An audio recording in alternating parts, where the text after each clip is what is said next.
Ողջույն բարեկամներ, ձեզ հետ կրկին Մայք Կուլինարի Վարժանս խոհարարական ալիքն է եւ այսօր քննարկելու ենք կրկին սուջուխի հարցը,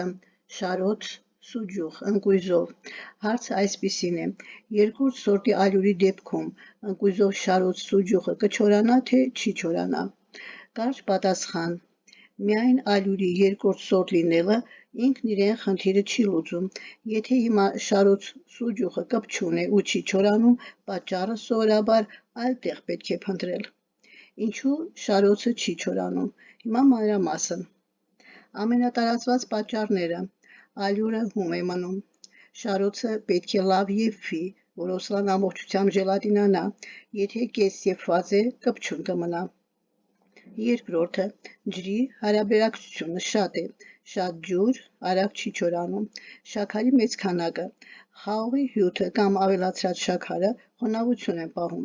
Չորրորդ, չորացման պայմանները վատն են, սառը, խոնավ սենյակ, օդի վատ շրջանառություն։ Հիմա երկրորդ սորտի ալյուրը կօգնի կիսով չափ։ Երկրորդ սորտի ալյուրը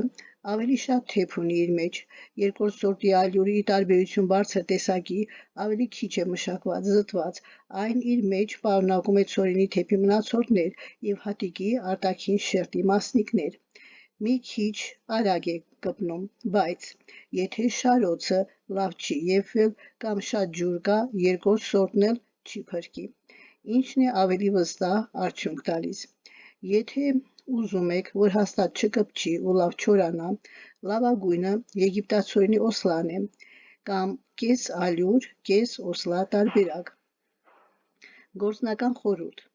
շարոցը պետք է եփել թանձր թթվասերի պես, եփման ժամանակ թող 1-2 րոպե պղպջակներ արձակի։ Կաթեցնելուց հետո պետք է կախել օդանցիկ տեղում, առաջին 1-2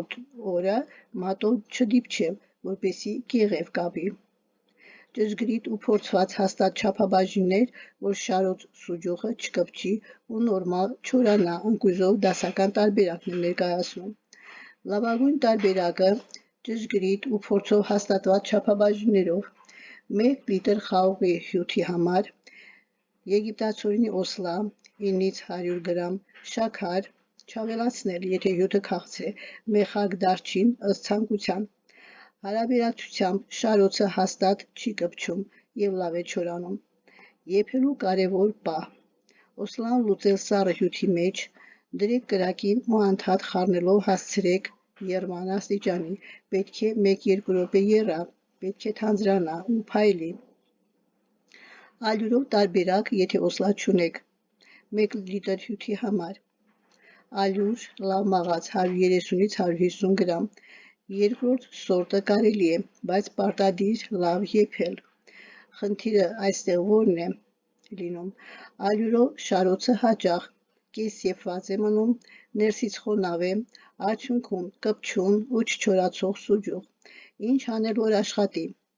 Եփման ժամանակ թողնել առնվազն 3-ից 4 րոպե եռա, թանձրությունը լինի գդալը բարձրացնելիս, ծանր թափվի եւ ոչ թե հոսի։ Մյուս կետը, երրորդը, լավ կոմպրոմիս, եթե կպչուն է եղել։ 1 լիտր հյութի համար ալյուր 70 գրամ, օսլա 50 գրամ։ Այս խառնուրդը չի ճաքում, չի կպչում, գեղեցիկ է չորանում։ Չորացման պայմանները, որոնք շատ կարևոր են։ Սենյակային ջերմաստիճան 18-ից 25 աստիճան Ցելսիուս, ոչ խոնավ սենյակ, օդանցիկ, քամի չէ, բայց օդ լինի, միմյանց չկպչեն։ Սովորաբար 2-3 օրում մակերեսը կպնդանա, 7-ից 10 օրում ամբողջական չորացում։ Այսօրվա համար այսքանը, կարծում եմ պարզաբանեցի հարցը, կհանդիպենք, ցտեսություն։